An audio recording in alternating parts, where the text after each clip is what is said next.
Cholo, familia, esta semana vamos a estar estudiando la porción de Toldot. Como usted ve en pantalla, ahí tiene lo que son los versículos y los capítulos de esta semana. Tiene la porción de la Haftarah que se encuentra en Samuel. De hecho, la Haftarah de esta semana es una Haftarah especial porque por lo que es cabeza de mes. Y tenemos la lectura de la Mishnah Nesarita. Eh, Ahí mi esposa compartió un PDF de lo que es la escalera de la travesía de los rezos, por si alguien la quiere bajar. Bueno, esta semana estamos estudiando la porción Toldot, que son generaciones. Cuando nosotros vemos lo que es la, la forma en cómo la Biblia nos va enseñando la historia de cómo el pueblo de Israel va siendo lo que es el pueblo de Israel. Nosotros vimos en el libro de Génesis al principio los primeros 15 capítulos, bueno, 1 al 15 más o menos, vimos lo que es la narrativa de la creación, cómo Dios creó a la humanidad, cómo la humanidad, en vez de obedecer a Dios y seguir el mandato de Dios, se fue alejando de la presencia de Dios.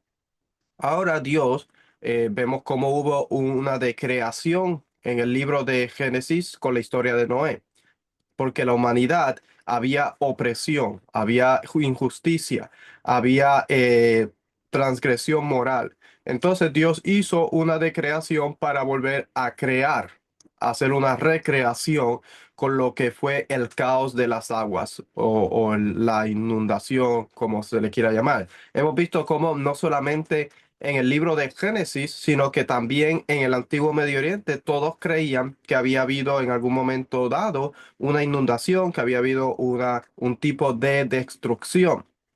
Todo eso lo hemos estado viendo en las últimas porciones. Luego de eso vamos a ver cómo Dios llama a Abraham, una persona que Dios quiere que haga justicia y bondad. De hecho, lo vamos a ver en el capítulo 18, que lo que dice precisamente es que Abraham iba a llegar a ser una gran nación y le iba a enseñar a su descendencia a hacer justicia y bondad. Génesis capítulo 18, versículo 18 dice, puesto que ciertamente Abraham se llegará a ser una gran nación grande y poderosa, y en él serán benditas todas las naciones de la tierra, porque yo lo he escogido para que mande a sus hijos y a su casa después de él, que guarden el camino del Señor, haciendo justicia y juicio, para que el Señor cumpla en Abraham todo lo que él ha dicho acerca de él. Cuando nosotros estudiamos lo que son los convenios, lo que es lo que es el camino del Señor y lo que es hacer justicia y juicio utilizando el antiguo Medio Oriente, nos damos cuenta inmediatamente que una de los grandes requisitos de Dios para su pueblo, para la persona que es imagen de Dios, es hacer justicia y juicio, no oprimir al pobre, no oprimir al necesitado, no oprimir a la viuda, no oprimir a aquellos que están en una desventaja social. Esa es la clave para caminar dentro de lo que es la Torá o dentro de lo que es el camino de Dios. Mantener lo que es justicia, misericordia y caminar en los caminos de Dios. Cuando nosotros vamos al libro de Génesis, los capítulos 10 del 12 en adelante, nos empieza a hablar de lo que es la historia de cómo Dios llama a una persona que no conoce a Dios en una tierra donde tenía todo, donde tenía un prosperidad, donde era una persona rica, donde era reconocido, tenía un estatus social, y lo llama a que vaya a una tierra donde él no conoce, aceptar un Dios que él no conoce. Y Abraham tiene una fe tan grande que acepta esta voz, este llamado de Dios y se va a la tierra de Canaán, donde Dios va a hacer de él una gran nación y de donde va a salir su descendencia. Ahora tenemos un problema, que Abraham se fue a donde Dios le dijo, pero el problema de Abraham es que no tenía descendencia, no tenía hijos. Y vemos cómo él estuvo batallando por tener este heredero que iba a ser su descendencia. Vemos que en un momento dado tuvo un hijo con Agar. Vemos cómo quería nombrar a Eliezer como su heredero. Y vamos a ver todos estos problemas dentro de las porciones anteriores. Pero hay algo importante que nos está tratando de llevar el texto. Nos está tratando de llevar a cómo Dios escogió a esta persona y de él va a ser una gran nación, una nación que pueda ser fiel a Dios y pueda ser la imagen de Dios sobre la tierra. Recuerde que Dios siempre está buscando personas que puedan ser su imagen, que puedan transmitir lo que son los caminos de Dios, que puedan actuar haciendo justicia y bondad. De hecho, el otro día compartí algo en, en Facebook y uno de nuestros chats, que lo voy a leer ahorita porque me parece importante. Estaba hablando sobre lo que es eh, el libro de Miqueas, el libro de Miqueas, y dice de esta forma.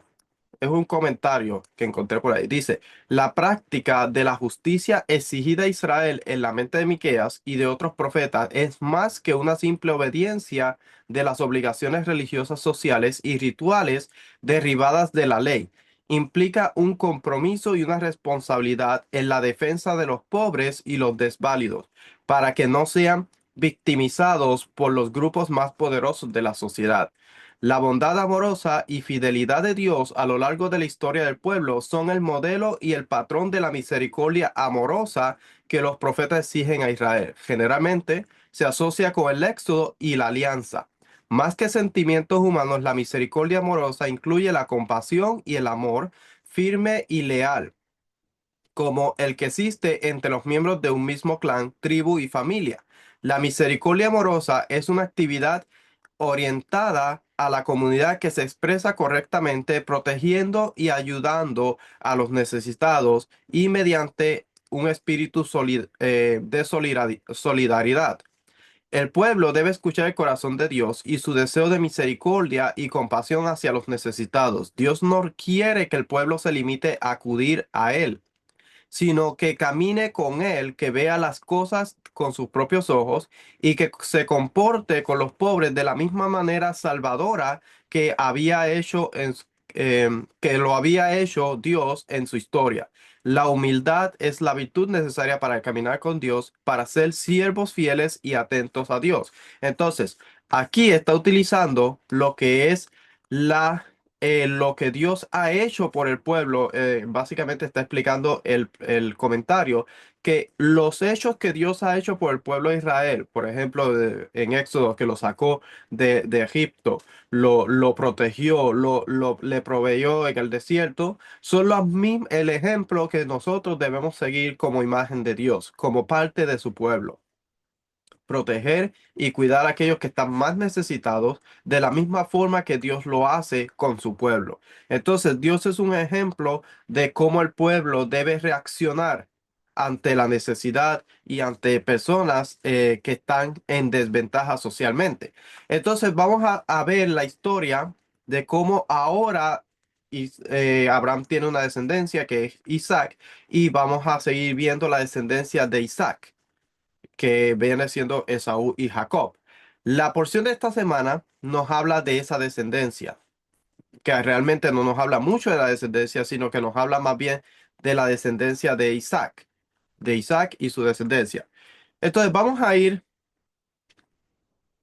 al capítulo 25 de esta porción, que es donde empieza con lo que es las generaciones, Toldot.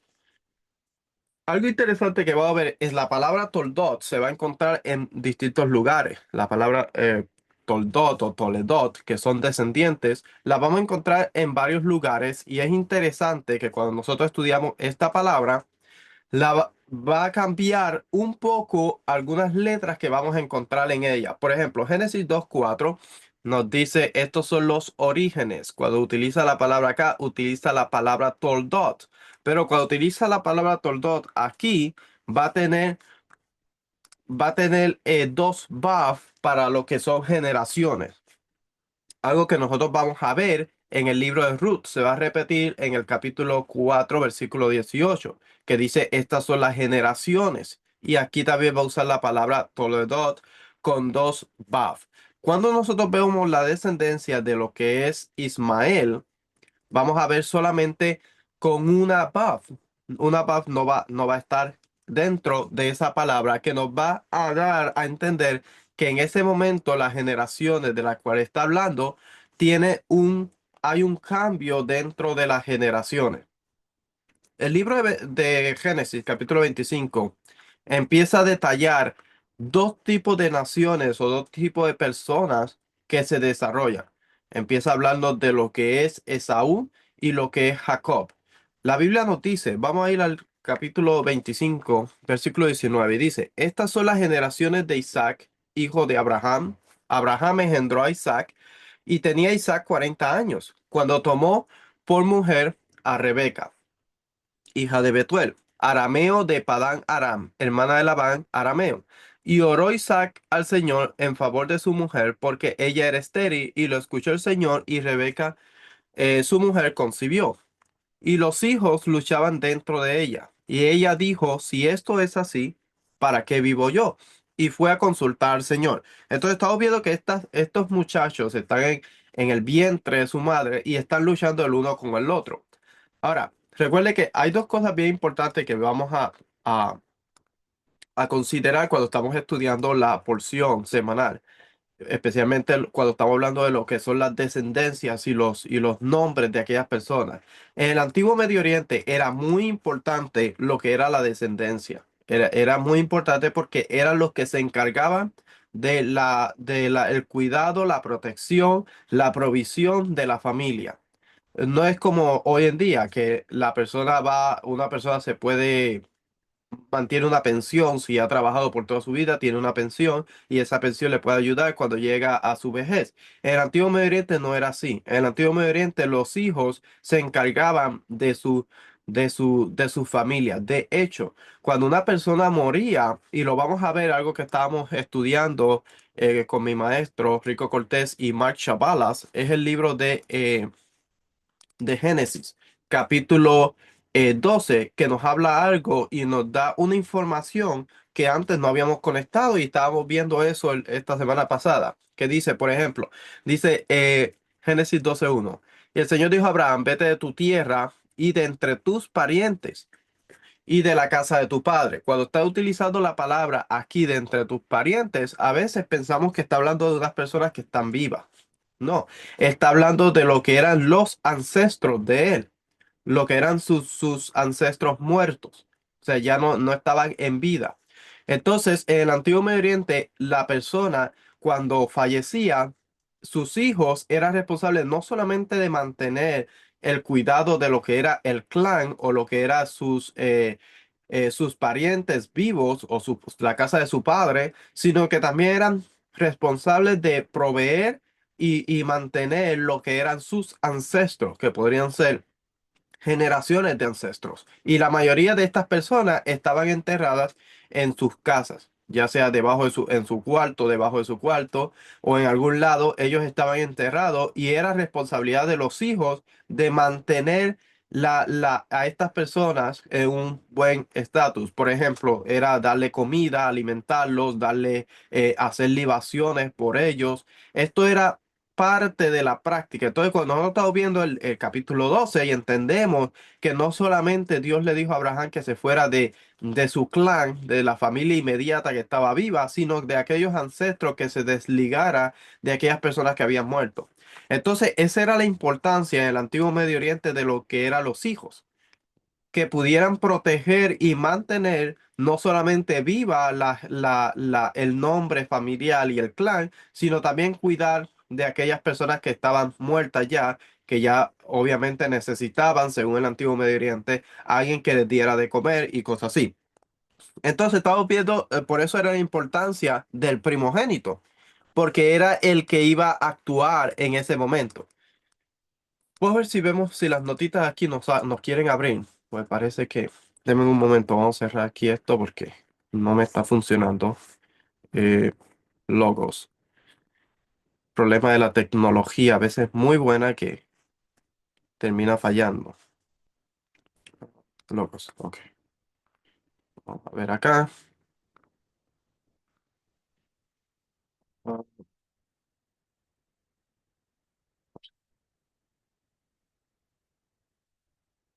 Ok.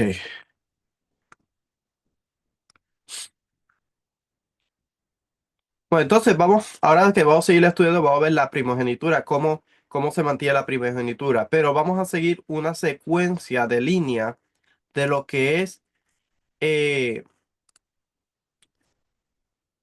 una secuencia de línea de lo que es el pueblo de Dios. Cómo se va desarrollando ahora la descendencia de Abraham, la gran descendencia de Abraham que Dios llamó, y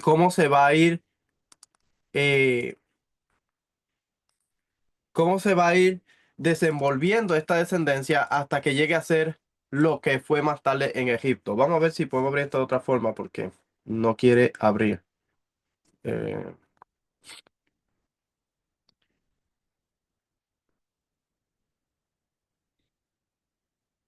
ok, aquí está.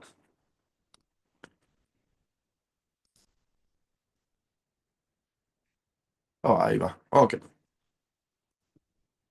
Toldot. Dice la palabra Toldot significa descendientes, familia, historia. Dice historia, descendientes, familiares, descendencia, familia, registros, linaje, genealogía. Eh, Dice, desde el sentido básico, el sustantivo, vamos a dar aquí. Ok. De un sentido básico, el sustantivo significa realmente engendrar, engendrar a partir del cual ha habido un desarrollo lingüístico para significar personas que están emparentadas, descendencia, descendientes.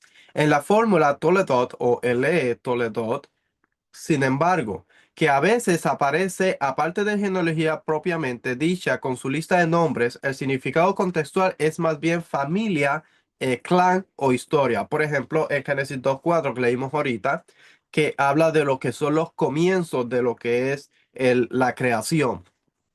Eh, Oinim resume la función y el significado de las genealogías, influye en el derecho, por ejemplo, la herencia, la política, por ejemplo,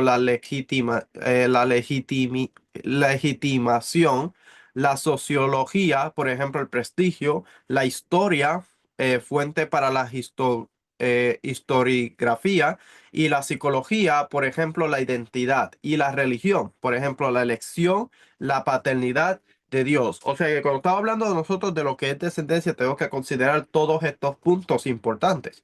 Cómo se establece la legitimidad de la descendencia.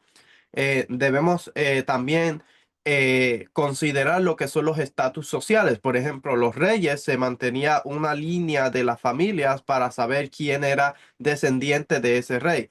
También lo vamos a ver más tarde en lo que son los sacerdotes, los levitas. Se va a mantener una línea de quiénes son. Esto no solamente era para mantener un registro de la familia, sino que era importante para lo que era lo político, para lo que era lo social, la legitimidad, la identidad, por ejemplo, si pertenece a tal clan o a una tribu, cuando vamos a estudiar más tarde lo que son las tribus, a qué tribu pertenece la persona. Dice, era para establecer la legitimidad de la descendencia y también los estatus sociales entre las personas. En el Antiguo Medio Oriente eso era muy importante. De hecho, cuando nosotros estudiamos más tarde lo que es el tiempo del primer siglo, especialmente en Roma, vamos a ver la diferencia en lo que son las castas sociales, que una persona que podía ser libre mantenía su genealogía para poder probar que era libre. Tenemos las castas de las personas que eran los plebeyos o tenemos las personas que eran de estatus social más alto, tenían que mantener una línea, un registro de sus familias para poder mantener este estatus social. Números 1:20-47 proporciona una lista teórica de los varones israelitas sanos en una lista muy formalizada de las 12 tribus, omitiendo a Leví y dividiendo a José, Efraín y Manasé. Los descendientes, Toledot, se identifican por clanes, mishpachot y familias extensas, casas ancestrales o lo que se llama Beit Abot, según el número de sus nombres. Individualmente, cada varón en los números 1:20 al 22. El resultado es un registro oficial de los hombres sanos disponibles, clasificados por su ascendencia. Este registro garantiza que se incluye a todos y solo a aquellos que pertenecen a una tribu a través de su familia extensa y su clan, y por tanto a Israel. Utilizando esta lista se podía emprender en cualquier momento una revisión de los hombres pertenecientes a una categoría determinada. O sea, que ellos utilizaban esto para mantener los registros, no solamente de las personas que podían ir al ejército, sino que en cualquier momento una persona se podía decir de qué clan, de qué tribu, de qué familia viene. Esto fue algo que pasó en el tiempo de Nehemías, cuando volvieron de Babilonia, que ellos estaban tratando de establecer ciertas personas si venían de un linaje sacerdotal. Y como no encontraron registro, a estas personas les fue prohibido entrar al templo y hacer oficial dentro del templo porque no se conocía su linaje, no mantuvieron este tipo de genealogía y no se podía probar. Por eso es que era importante mantener lo que eran los registros. El templo en Jerusalén era encargado de mantener estos registros, no solamente de la gente, pero especialmente de lo que eran los levitas y los sacerdotes, porque así sabían quién podía oficiar en el templo y quién no. Recuerde que una persona que no pudiera oficiar dentro del templo, no estaba autorizada, se convertía en una persona jerem, una persona que era no autorizada. Por eso era importante y la consecuencia o el castigo por acercarse a algo sagrado sin tener autorización era la muerte. Por eso era bien importante mantener la genealogía de estas familias para que pudieran acercarse y servir en el templo. Dice Génesis, generaciones de la creación hasta el pueblo de Israel. Por ejemplo, Génesis 5 desde la creación hasta Noé, nos enseña lo que fue el diluvio y lo que es la alianza de Dios con Noé. O sea que desde un principio nosotros vamos a estar viendo una línea de cómo Dios va estableciendo su familia, va dividiendo lo que es la familia, lo que es el clan, lo que son aquellas personas que caminan basado en el capítulo 18 versículo 18 en lo que es la justicia y la bondad y caminando en los caminos de Dios. Dice, tres Toledot establecen el puente hacia Abraham. Por ejemplo, Génesis 10, Génesis 11 del 10 al 15 y 27 al 23 establece lo que son las generaciones desde Noé hasta Adán. Perdón, desde Noé hasta Abraham. Y luego hay cinco, el puente hacia los hijos de Israel, que establece la descendencia de entre lo que es Abraham hasta donde se empiezan los hijos de Israel. Uno conduce desde el Sinaí hasta Israel en el desierto y cada uno forma un puente de uno a otro lugar, como Dios va estableciendo su familia, cómo se va desenvolviendo. Por eso es que es importante cuando nosotros leemos la porción de esta semana, es importante porque hace una diferencia entre dos personas, hace una diferencia entre estas dos naciones. Por ejemplo, versículo 23 del capítulo 25 dice, dos naciones hay en tu seno y dos pueblos se dividirán desde tus entrañas. Un pueblo será más fuerte que el otro y el mayor servirá al menor. De hecho, cuando nosotros leemos la porción de Abraham, también nos damos cuenta que Abraham tuvo más hijos con Ketura. Tuvo a Ismael, tuvo hijos con Ketura y Abraham le da regalos y los manda lejos de Isaac. Porque Abraham sabe que la descendencia, el pueblo que Dios ha escogido, va a venir a través de Isaac y por eso los quiere mandar lejos para hacer esa distinción entre esos dos pueblos. Ok, seguimos acá. Eh, ok, después del diluvio, tres, cada uno forma Toledot, establece conexiones con el pasado para fijar el contexto. Por ejemplo, Génesis 5 1 al 12 dice, este libro de generaciones de Adán, el día que Dios creó al hombre a semejanza de Dios, lo hizo varón y hembra, lo creó y los bendijo y lo llamó Adán, el día que fueron creados. Cuando Adán había vivido 130 años, engendró un hijo a su semejanza, conforme a su imagen, y le puso su nombre Set, del 1 al 2. Alude a lo que es Génesis 1 26 y 28.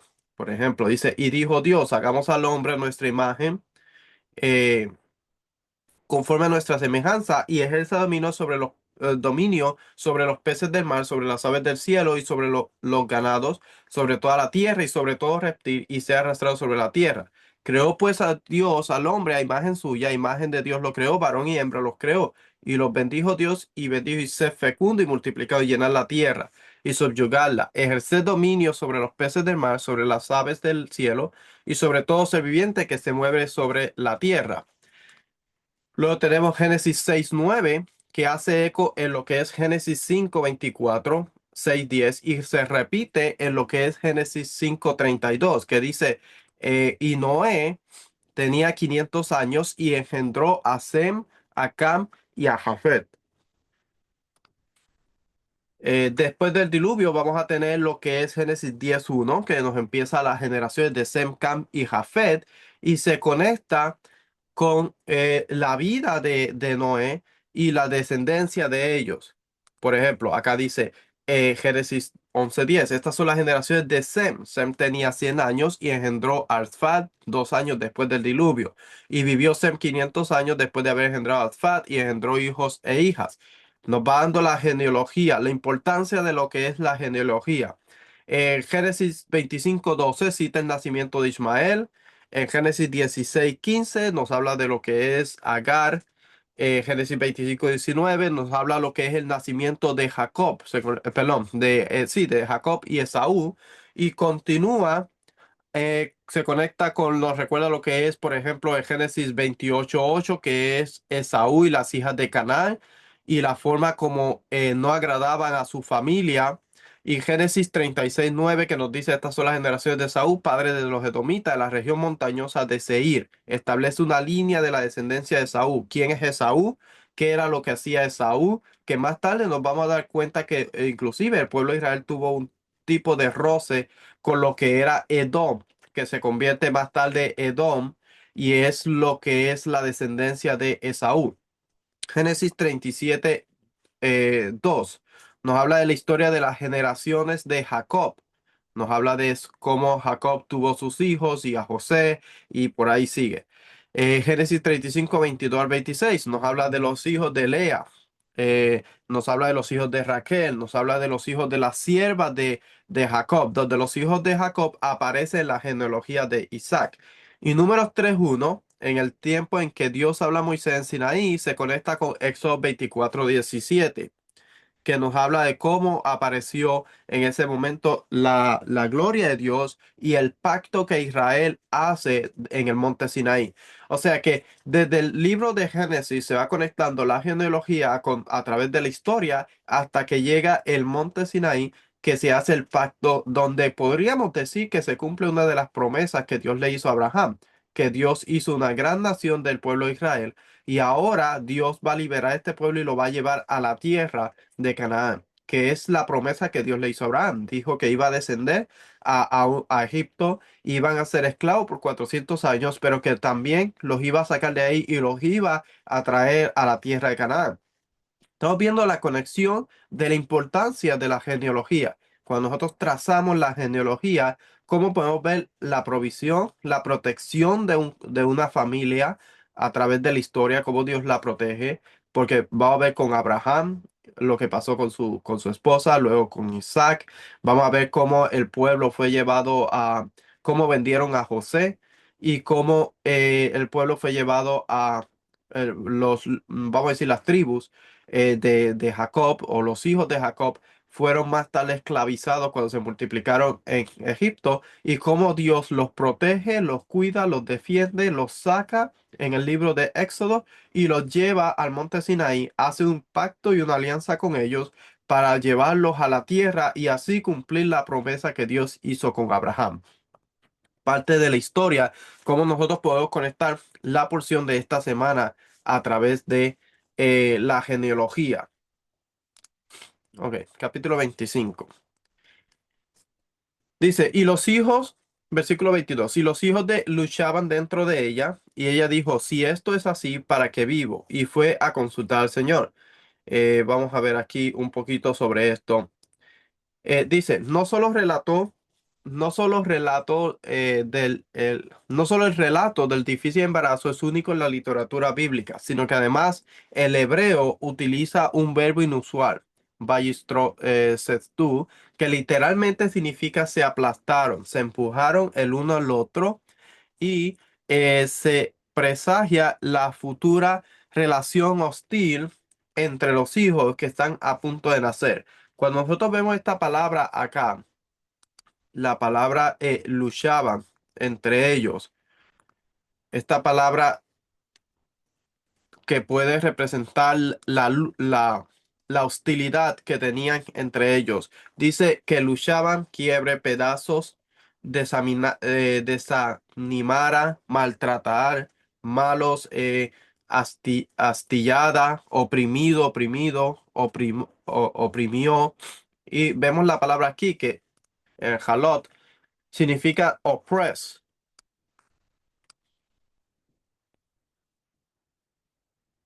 Significa oprimir, aplastar, reprimir. Significado poco claro, moler, machacar. Son cosas que vamos a ver nosotros, características que vamos a ver inclusive más tarde en Esaú. Entonces la forma en como ellos están desde un principio, desde el nacimiento, desde antes de nacer, dentro de su madre, estaban luchando el uno por el otro por lo que era, podríamos decir, la primogenitura, podríamos decir lo que era el poder, lo que era ciertos beneficios y ciertas cosas que tenían ciertas personas. Ahora, tenemos que entender que cuando nosotros vemos la vida de Saúl y la vida de Jacob, son dos vidas totalmente diferentes. Podemos decir que era un tipo de lucha entre el bien y entre el mal, entre una persona que estaba luchando por hacer lo que quería, su deseo, y una persona que estaba luchando por hacer lo que era correcto. Cuando nosotros vemos la vida de Saúl y la vida de Jacob, eso es lo que se nos va a plasmar a través de su historia. Cómo Esaú decidió hacer lo que él quiso sin tener ninguna forma de vida, ninguna algo que lo podríamos decir como seguir cierto tipo de parámetros para su vida, sino que hizo de su vida lo que él quiso. Mientras que Jacob, vamos a ver que es más tranquilo, se dedica más a la vida más relajada y sigue una forma, un estilo de vida, aunque vamos a ver que cometieron errores, obviamente.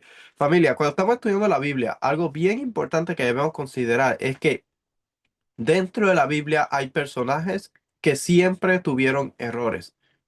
A veces pensar que la perfección viene por hacer las cosas bien perfectas y de una forma que nunca hay un reproche es pensar erróneamente. Inclusive, cuando estudiamos, cuando enseñamos, pensar que todo lo que uno enseña es correcto es pensar de una forma errónea. Obviamente, uno se esfuerza y uno estudia para presentar la información de la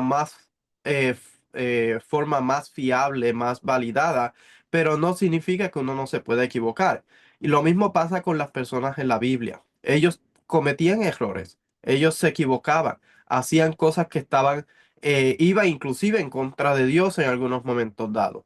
Pero la perfección no es cometer un error. La perfección es cuando una persona comete un error, reconoce que cometió un error y cambia y quiere enmendar ese error que ha cometido versus una persona que actúa en rebelión y quiere mantenerse dentro de esa rebelión y lo afirma y sigue haciendo lo mismo siempre sabiendo que está en rebelión. Son dos formas distintas de hacer las cosas. Cuando nosotros vemos los personajes bíblicos, Abraham, Isaac, Jacob, todos cometieron errores. Todos los patriarcas en algún momento dado cometieron errores, pero dentro de esos errores ellos tenían una meta, algo que ellos proseguían, algo que ellos seguían, tenían una forma de ellos guiarse y eso era caminar en los caminos de Dios, emular el carácter de Dios, hacer justicia y bondad. Lo vemos con Abraham, que cuando llegaron los invitados, lo primero que hizo fue que mandó a que matara un becerrito, un becerro, y que le hicieran pan. Cuando nosotros vemos la cantidad de pan y el animal que hicieron, obviamente sabemos que estaba haciendo un gran acto de hospitalidad y recibió a esas personas con todos los honores. Entonces debemos considerar cuando estamos leyendo la Biblia que estas personas cometieron errores. Pero una cosa es cometer un error y seguir en él, y otra cosa es cambiar y enmendar. Entonces dice, dos naciones están dentro de él. Estábamos leyendo esta notita. Ok, habían dos naciones dentro de él y fue a consultar. Ok, acá nos dice, vamos a ver, ok,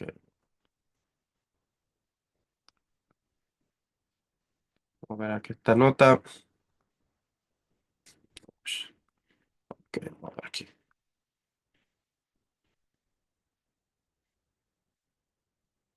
Mm,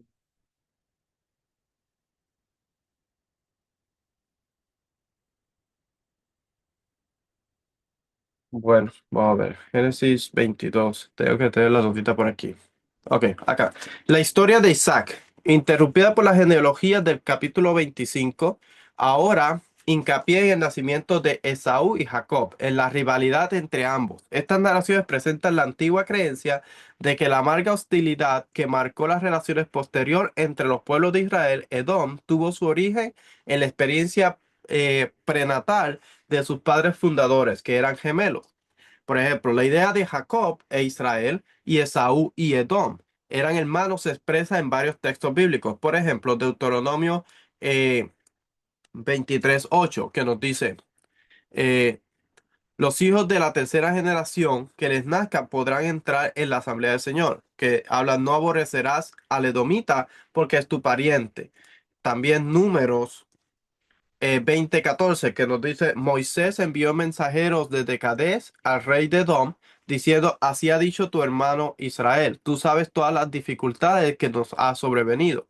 Informa de que el transcurso del peregrinaje por el desierto, Moisés envió un mensaje al rey de Edom que se abría con las frases, así dice tu hermano Israel. El profeta Abdías, en su acusación contra Edom, también se refiere a tu hermano Jacob, versículo 10, y Malaquías 1:2. Asume que es de conocimiento común que Saúl es hermano de Jacob. Esta tradición es tan extraordinaria, dada la larga y amargura historia de enemistad entre Israel y Edom, que debe reflejar una experiencia histórica auténtica. Los dos pueblos deben haber compartido recuerdos de una ascendencia común temprana, parentesco de sangre o asociaciones de trato. O sea que nosotros estamos viendo que estas dos naciones, Esaú y Israel, mantenían un vínculo. Bueno, de por sí vivían cerca. Si nosotros vemos, de hecho, aquí tengo el mapa, Edom, lo que era Edom estaba aquí abajo, el monte Seir está aquí, que nosotros vamos a ver que nos va a ver hablar de que Saúl se fue a lo que era el monte Seir y esto aquí, todo esto acá era Edom. Y sabemos que va a tener una relación con lo que era Israel. De hecho, el King's Highway nos va a hablar más acá abajo de lo que era la forma de mercadeo en el Antiguo Medio Oriente y la forma como ellos hacían negocio y todas esas cosas. Ahora, hay un problema cuando nosotros vemos lo que es, por ejemplo, Moab, Edom, Amón, todos estos lugares por acá que están al otro lado del Jordán. Hay una gran diferencia entre lo que es esto y lo que es la tierra de Israel.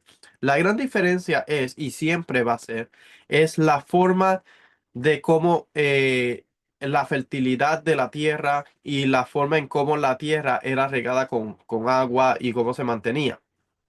La parte de Edom o al cruzar el Jordán era más inhóspita, era más un lugar más desértico.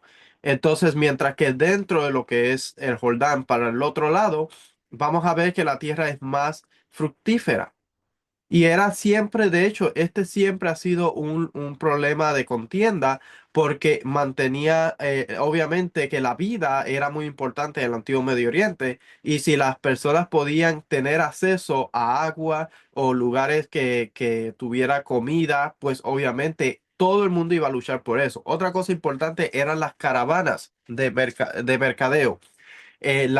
Por ejemplo, teníamos lo que era las distintas rutas que corrían por acá. por los distintos lugares. El Kings Highway corría por acá, por el centro, básicamente, y mantenía lo que era la mercancía que siguiera hacia Egipto o hacia otros lugares. Eso es importante cuando nosotros estudiamos la Biblia. ¿Por qué?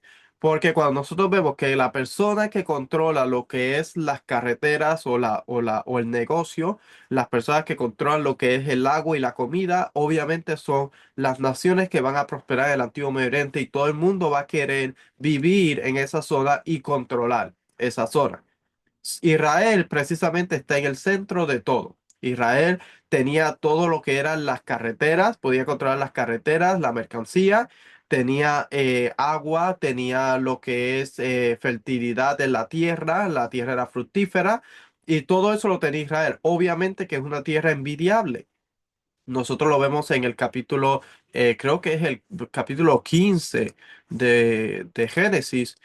Vamos a ver, 15 de Génesis. eh, no, un poquito antes, 13 será, que habla de la separación entre Lot, ajá, capítulo 13. Vamos a ver.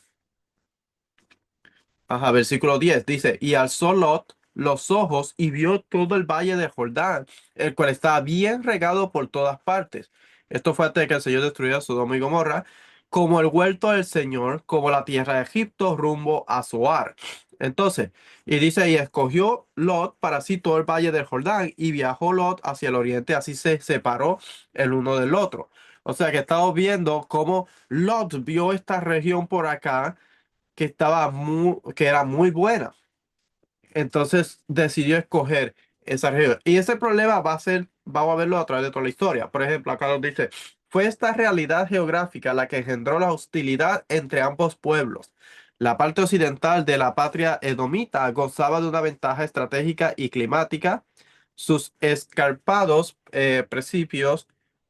precipicios que se elevaban a 1,52 metros sobre el nivel del mar, dominaba el Araba. Su exposición al oeste aseguraba la recepción de cantidades respetables de precipitaciones, sustento, así la agricultura de los bosques. La autopista del Rey, una de las principales arterias de comunicación del mundo antiguo, atravesaba el país de norte a sur. Esto estaba por acá. Y recuerde que dónde está lo acá.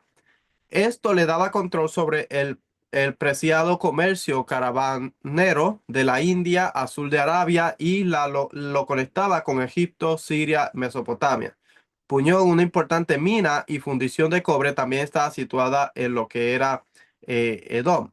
Al lado occidental de la grieta se extendía Araba, árido y alejado de los núcleos de población de Judea. Esto requería largas líneas de comunicación y transporte de suministro a través de distancias considerables y terrenos traicioneros. Los yacimientos de cobre de Araba no podían explotarse sin un suministro local de combustible. Una carretera estratégica atravesaba la región desde el Golfo de Aqaba, cruzaba el Negev hasta Beersheba, donde se dividían en una red de caminos que unían las ciudades importantes de Judá y al norte de Israel. Sin el control de Araba, las tribus nómadas que vagaban por el Negev eran una amenaza constante. O sea que siempre vamos a ver este lugar acá, va a ser siempre una amenaza constante. De hecho, las montañas de Edom, cuando nosotros vemos lo que eran las montañas de Edom, todos estos lugares por acá, eran lugares siempre peligrosos. Porque precisamente por eso, porque eran montañosos y podían esconderse de una forma estratégica y podían derrotar a cualquier persona. De hecho, vamos a ver que David fue el que más tarde derrotó y conquistó a lo que fue Edom en el libro de Segunda de Samuel, capítulo 8:13, que nos dice, eh, Segunda de Samuel 8:13, que nos dice, y se hizo David de renombre cuando regresó de derrotar a 200,000 arameos en el valle de Sal. Puso guarniciones en Edom, por todo Edom puso guarniciones y todos los edomitas fueron siervos de David y el Señor daba la victoria a David donde quiera que iba. Entonces más tarde en el tiempo de David vamos a ver que David conquista lo que es la parte de esa región montañosa de los edomitas y termina controlando esa parte y sometiéndolo a que ellos sean siervos. Ok, vamos a ir a otra notita que tenemos por acá, hablándonos de lo que es el menor que iba a servir al mayor. Dice, dos naciones, versículo 23, dos naciones hay en tu seno y dos pueblos se dividirán desde tus entrañas, un pueblo será más fuerte que el otro y el mayor servirá al menor. Cuando nosotros vemos esta notita que está acá, dice, el sentido normal del hebreo, por ejemplo, rab, es numeroso, abundante, más que grande. En realidad los dos adjetivos son etimológicamente distintos. En esta última connotación, rab es el connotado del acadio rabú, y es digno de especial atención en el presente para Rab Zahir. Tiene su homólogo exacto, tanto en etimología como en uso en el par acadio, que tiene una función precisa en el derecho de familia. El Marú, Rabú, hijo mayor, tenía derecho a una cuota hereditaria. Ahora estamos hablando de lo que era el primogénito o la persona que era considerada como el primogénito de la familia, el jefe del clan, el que se iba a convertir el padre de la familia. El Beit Av. Esa era la persona responsable de cuidar y proteger. O sea que estamos viendo que la batalla que tienen ellos desde el vientre es por quién va a ser ese padre de la familia. Ahora, recuerde que para una persona ser parte de padre de la familia, sabemos que debe ser el primogénito, pero estas personas debían tener unas cualidades especiales. No solamente decir yo soy el primogénito, voy a ser el padre de la familia. No, tenía que saber, en el antiguo Oriente no todo el mundo sabía leer y escribir. Esta persona pues tenía que aprender estos tipos de cosas para poder hacer negocios, hacer transacciones, poder hablar con personas. Una cosa que debemos considerar cuando vemos a Abraham, Abraham era un rey, era considerado como un príncipe, un rey en el antiguo Medio Oriente. Cuando más tarde va a ver lo mismo con Jacob, se iba a convertir en lo que era un príncipe o un rey de su clan, y así sucesivamente. O sea, que eran personas socialmente que tenían que tener un estatus. Dice, el hijo mayor tenía derecho a una cuota hereditaria que duplicaba la de Marú. Sin embargo, y esto es particularmente cierto en la ley Urita, y por tanto una fuente probable de costumbres patriarcales, el Maru Rabu podía ser designado como tal por el testador en contra del orden real de nacimiento. En el presente caso, no solo tenemos un eco del uso lingüístico acadio, sino también una importante supervivencia de la práctica legal mesopotámica que Israel tuvo que proscribir más tarde. Deuteronomio 21:16, por ejemplo, nos dice, el día que reparta lo que tiene entre sus hijos, no puede él hacer primogénito al hijo de la amada, con preferencia al hijo de la aborrecida, que es el primogénito. O sea que en el Antiguo Medio Oriente habían dos formas de establecer la primogenitura. Una de ellas era el que había nacido, pero también el que había nacido primero, pero también se podía escoger a otro hijo menor de otra madre o un hijo menor si así lo deseaba.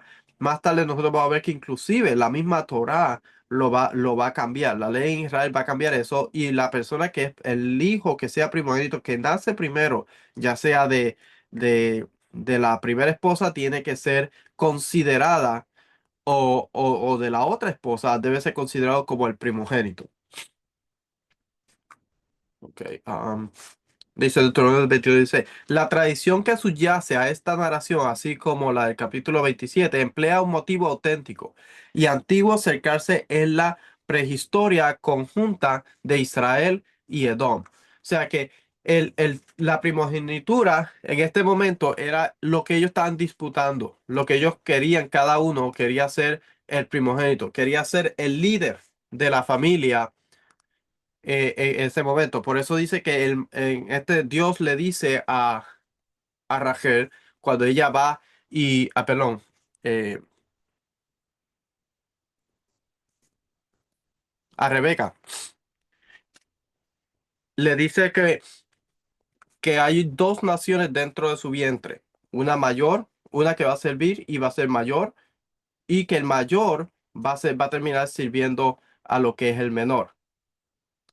Entonces, porque a Jacob se iba a considerar que nació luego y Esaú que iba a ser primogénito, pero se iban a invertir. Y nosotros vamos a ver que en un momento dado Esaú termina vendiendo lo que es su primogenitura y la bendición de primogénito se la da a su padre a lo que es, se la termina dando a Jacob en vez de Esaú. Vamos a ver algunas notitas más que tengo por acá sobre esta porción. Vamos a leer por acá. Dice, y cuando se cumplieron los días, versículo 24 de dar la luz, he aquí había mellizos en su seno, salió el primer rojizo, todo velludo como una pelliza, y lo llamaron Esaú, que realmente significa rojizo. Esaú, vamos a ver qué dice acá, dice Esaú, significa algo rojizo, la palabra Esaú. Y después salió su hermano con su mano asida al talón de Esaú y lo llamaron Jacob. Isaac tenía 70 años cuando ella los dio a luz. Ok, aquí era donde quería llegar. Y los niños crecieron y Esaú llegó a ser diestro cazador, hombre del campo, pero Jacob era hombre pacífico que habitaba en tiendas. Y amaba a Isaac a Esaú porque le gustaba lo que cazaba. Pero Rebeca amaba a Jacob.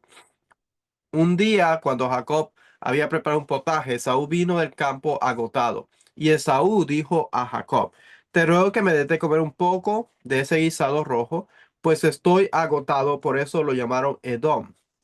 Pero Jacob le dijo, véndeme primero tu primogenitura. Y Esaú dijo, he aquí, estoy a punto de morir. ¿De qué me sirve pues la primogenitura? O sea que estamos viendo acá que a Esaú básicamente no le interesaba ser el padre de la familia. No, no era algo importante para él en ese momento de su vida. No era algo que le interesaba. Por eso dice de qué le iba a servir, sino que prefirió cambiar su primogenitura por, por comida. Algo que vamos a ver cuando leemos más acá. Vamos a ver si esta notita quiere abrir. Eh, ok. Dice. Jurármelo primero. La respuesta de Saúl indica que esto de acuerdo indica que está de acuerdo con la transacción, pero Jacob no confía en su hermano y quiere un juramento. Aquí tendríamos que estudiar lo que son los juramentos. Cómo se hacía un juramento del Antiguo Medio Oriente. Es muy distinto a cómo se hace un juramento hoy día. Cuando una persona juraba y daba su palabra, obviamente se involucraba lo que eran los dioses de por medio y se entendía que habían consecuencias, bendiciones y maldiciones si estas personas no cumplían. Entonces, en este momento dice que hubo un juramento. Dice, en el mundo antiguo un juramento era un acto sagrado sin reservas. Las autoimputaciones contra el infractor que solían contener todos esos juramentos era un potente medio de reforzar un compromiso verbal, hacían que la transacción fuera irrevocable, incluso si una de las partes quedaba decepcionada más tarde. O sea que una vez se hacía, eh, una vez se hacía un juramento, ese juramento era inviolable, era irrevocable, no se podía cambiar, inclusive si una de las partes quedaba en decepción más tarde. Lo que vamos a ver que tal vez podríamos decir con Esaú que en algún momento dado él quedó decepcionado por haber vendido la primogenitura, porque más tarde él le dice, eh, en uno de estos capítulos más adelante, va a decir que él le robó la primogenitura Jacob. Entonces, hasta cierto punto él quedó decepcionado, pero fue algo que él hizo bajo un juramento y no podía quitárselo. Ok, dice acá, eh, dice, y Esaú dijo, aquí estoy a punto de morir, ¿de qué sirve la primogenitura? Despreció la importancia de su rol, despreció la importancia de ser él el privilegio de tener, porque en el Antiguo Medio Oriente era un privilegio para una persona poder dirigir a su familia, poder cuidarla y protegerla, poder mantener a sus ancestros, a sus padres. Inclusive cuando se pensaba lo que era los ancestros muertos, era un privilegio para una persona poder hacer eso. Era parte de un hijo. Era parte de mantener su honor en el antiguo Medio Oriente. Dice, la condición de primogénito está ligada a responsabilidades y obligaciones, por un lado, y a derechos, privilegios y prerrogativas por otro. O sea que el estatus no simplemente era de, de privilegio y derecho, sino que también la persona que era primogénito tenía responsabilidades, tenía obligaciones, tenía privilegios, pero también tenía cosas que tenía que cumplir para mantener la familia. Recuerde que todo se trata de mantener, proteger, cuidar, defender a lo que es la familia, echar hacia adelante la familia, tanto económicamente como espiritualmente, en todos los ámbitos, la responsabilidad era la familia. Dice, otros dos aspectos de la historia de Jacob y Esaú han sido esclarecidos por antiguos documentos de Próximo Oriente. Ahora sabemos que un padre tenía derecho a hacer caso omiso de consideraciones cronológicas a la hora de determinar sus herederos y que un heredero podía trocar su futura herencia. La hegemonía del hermano mayor en el mundo antiguo está ampliamente atestiguada. Se da por sentada, por ejemplo, un himno saumerio a Enlil que ensalza el hecho de que en la ciudad de Nippur el hermano mayor honra al hermano menor, actúa humanamente con él. El derecho del primogénito a una parte doble de la herencia está documentado en Mari y Nusi, en las leyes asirias medias y en la ley bíblica. Por ejemplo, Deuteronomio 21:17, que dice, sino que reconocerá el primogénito al hijo de la aborrecida, dándole una porción doble de todo lo que tiene, porque él es el principio de su vigor. A él pertenece el derecho de la primogenitura. Eh, ok, notas. La disposición de Deuteronomio 21:15 al 17 establecen que en algún periodo había sido legal, bueno,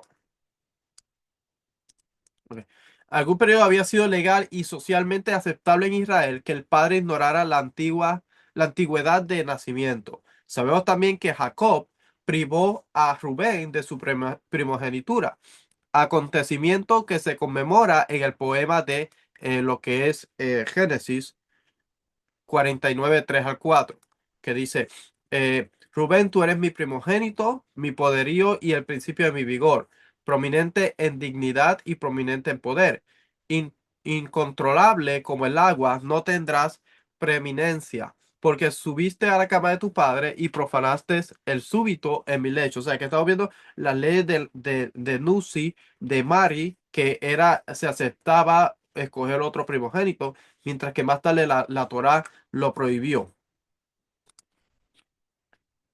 Dice, y se explica en Primera de Crónicas 5:1. Además, Génesis 48:13 nos dice que Jacob pasó por alto a Manasés en favor del más joven, Efraín. A estos ejemplos se añade la documentación de Nuzi, Alacaj y Ugarit, que confirman la misma situación sociojurídica. Por último, la posibilidad de exención de los derechos de herencia queda ilustrada por una tablilla de Nuzi que recoge cómo un hombre se desprendió de su futura parte de herencia a cambio de 3 ovejas recibidas inmediatamente de su hermano. Los dos muchachos tenían vocaciones y estilos de vida incompatibles. La descripción de Saúl como cazador y como alguien que vive de la espada, Génesis 27, 40, refleja que dice, por tu espada, esta es de la bendición que le da, por tu espada vivirás y a tu hermano servirás, mas acontecerá que cuando te impacientes arrancarás su yugo de tu cerviz. Eh, ok, vamos aquí. Refleja una etapa muy temprana de la historia de Edom, la época en que la tribu aún se dedicaba a la caza como necesidad económica y aún no se había convertido en una monarquía asentada. Este periodo antiguo se refleja en la naturaleza del dios nacional edomita, Cuos, cuyo nombre significa arco en árabe. Originalmente era el dios de la caza y de la guerra. Entonces estamos viendo, haciendo el contraste entre lo que es el libro de las generaciones, estos dos tipos de generaciones. Una generación, la generación de Jacob y su descendencia, y la generación de Esaú y su descendencia. Ahora, nosotros vamos a ver que Por ejemplo, en el versículo 41 en adelante, nos va a hablar de lo que eran las hijas de Het, lo que eran las hijas de Het que Saúl tomó en rencor contra su padre y su madre por lo que había pasado. Vamos a ir aquí, capítulo 25. Dice nacimiento. Ok. Eh,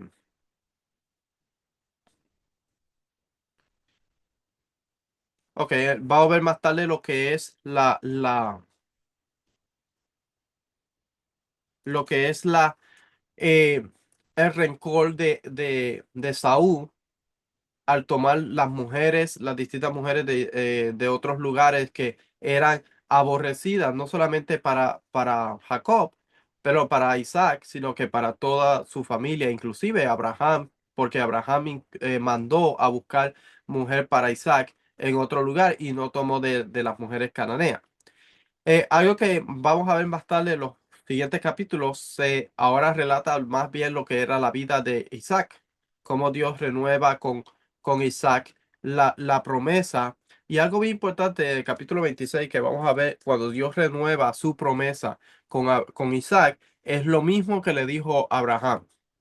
Dice, cuando él baja a Egipto y allá se encuentra por el hambre que hubo, dice versículo 4 y multiplicaré tu descendencia como las estrellas del cielo, y daré a tu descendencia todas estas tierras, y en tu simiente serán bendecidas todas las naciones de la tierra, porque Abraham me obedeció y guardó mi ordenanza, mis mandamientos, mis estatutos y mis leyes. Este es uno de los principios para poder entender la forma en cómo se debe caminar delante del Eterno. Entonces estamos viendo dos tipos de personas, Jacob y Esaú.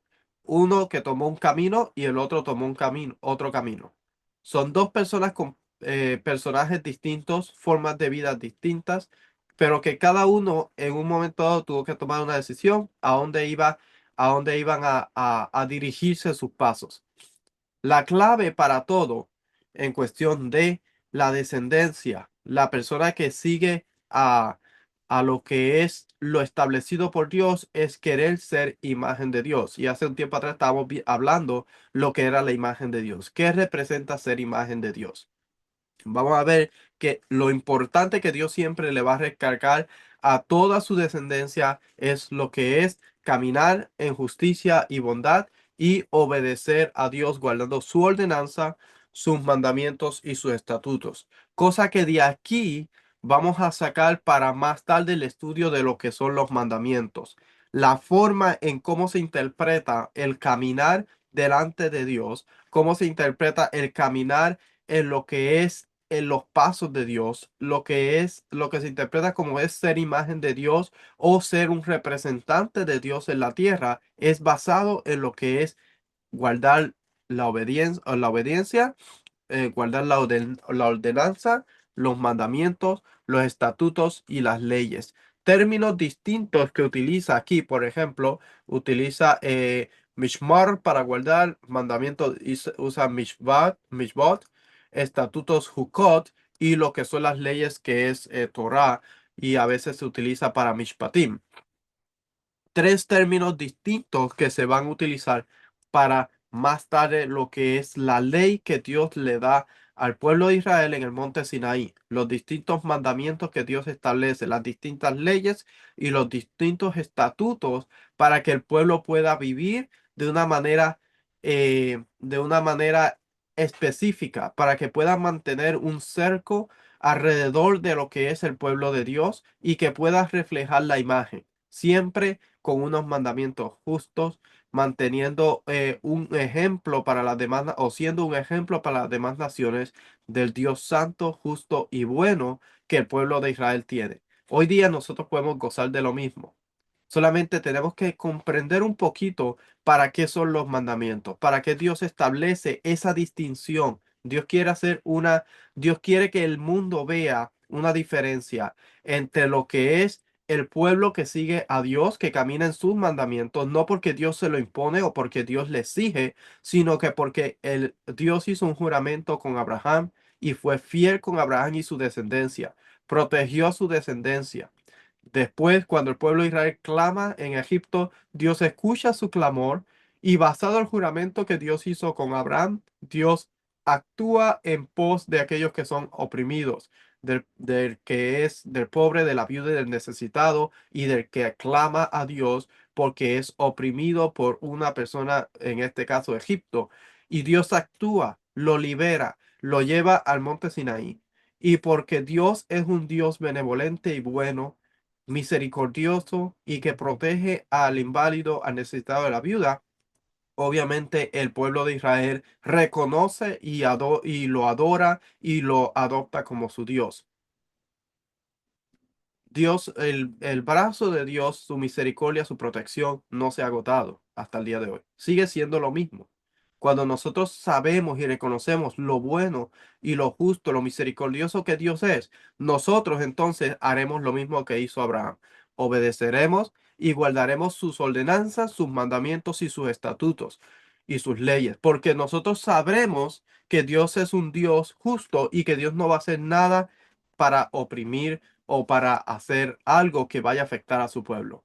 Esaú, cuando vemos la batalla que estaba haciendo Esaú con Jacob dentro del vientre, y más tarde va a ver cuando Esaú va y se encuentra de nuevo con su hermano Jacob, cuando viene de lo que es de la casa de Labán, vamos a ver que él, cuando lo besa, realmente vamos a ver que no lo besó, sino que quiso morderlo, quiso matarlo.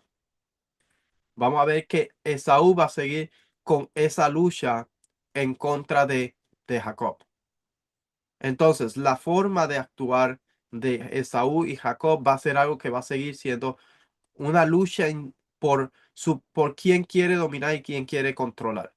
Pero Dios ha establecido sus promesas basado en una descendencia, y esa es la descendencia de Abraham. La descendencia de Abraham a través por Isaac, por Jacob, y la descendencia de Jacob, que sabemos que son los 12 hijos, que más tarde van a componerse lo que son las 12 tribus de Israel.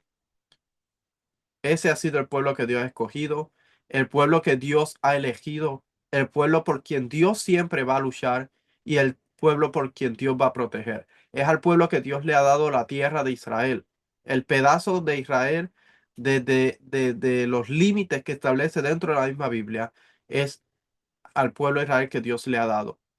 Podemos hoy día trazar la genealogía, la descendencia de los habitantes dentro de la tierra de Israel. Podemos trazarlos a través de la escritura.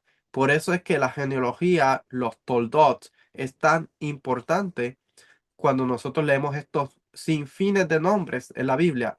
Está haciendo algo, está estableciendo el pueblo de Dios, como Dios escogió a Abraham, lo llamó su descendencia hasta que llega más tarde al monte Sinaí, y mantener esa descendencia hasta que ellos volvieron de Egipto a la tierra y luego sigue la descendencia hasta inclusive estableciendo el Mesías y todo lo que es el pueblo de Dios a través de la historia.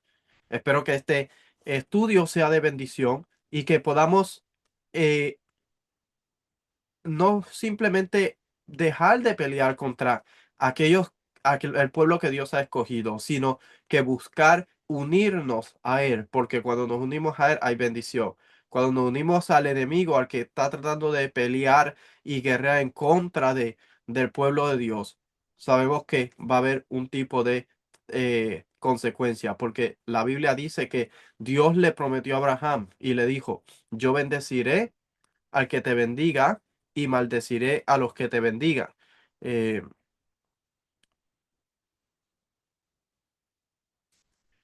Vamos a ver. Dice que Dios va a bendecir al que bendiga y el que lo maldiga va a traer maldición sobre él. Entonces, eso es parte de la promesa que Dios ha hecho. Espero que sea de bendición y si quiere más información siempre puede unirse a nuestro chat y también puede entrar a lo que es nuestra página de mamarragel.net o mamarragel.org. Chao, chalo.